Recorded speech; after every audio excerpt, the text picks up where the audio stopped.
and his name shall be called Wonderful, Counselor, the Mighty God, the Everlasting Father, the Prince of Peace.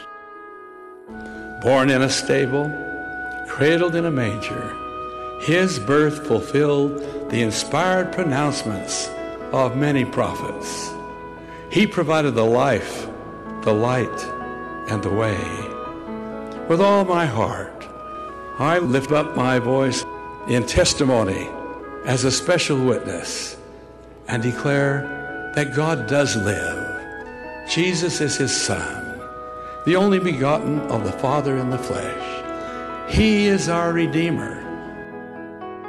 Mary, the very mother of the Redeemer of the world, the chosen of God, the virgin most beautiful and fair above all other virgins. She it was who nurtured him in his boyhood and young man. Behold, I am Jesus Christ, the Son of God. I created the heavens and the earth and all things that in them are. I was with the Father from the beginning. I am the light and the life of the world.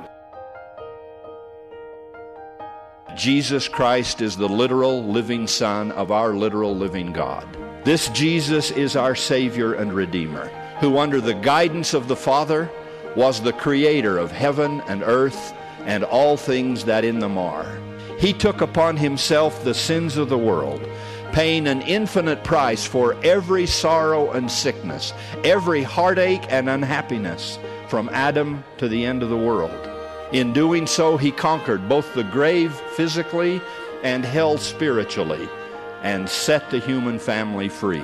Only by relying wholly upon his merits, mercy, and everlasting grace can we gain eternal life.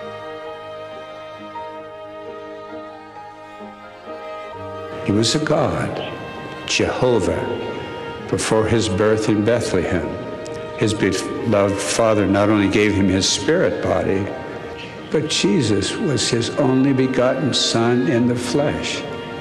Because of his grace, we will be saved after all we can do. I testify that with unimaginable suffering and agony, at an incalculable price, the Savior earned his right to be our Redeemer.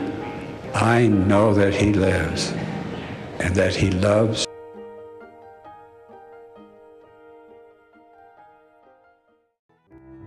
Pilate was dealing with a seemingly local disturbance surrounding one Jesus of Nazareth. With washed but dirty hands, Pilate apparently returned to Caesarea. Christ, however, went on to Gethsemane and Calvary, performing the agonizing but emancipating universal atonement, whereby billions and billions would be resurrected.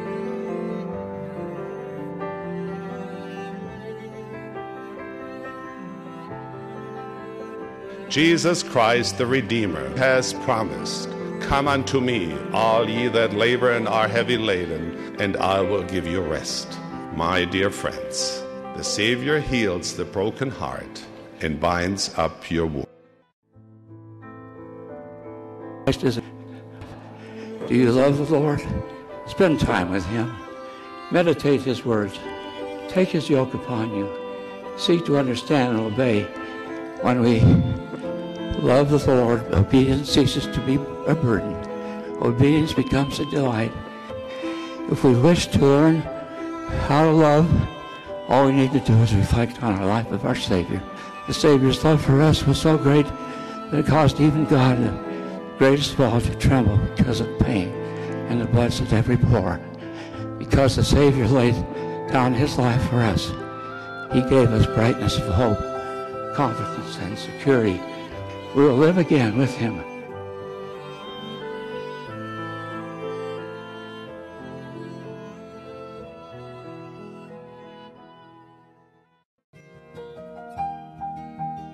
Jesus is the Christ, our Redeemer and our Savior.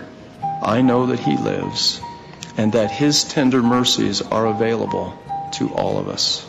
The simpleness, the sweetness, and the constancy of the tender mercies of the Lord will do much to fortify and protect us in the troubled times in which we do now and will yet.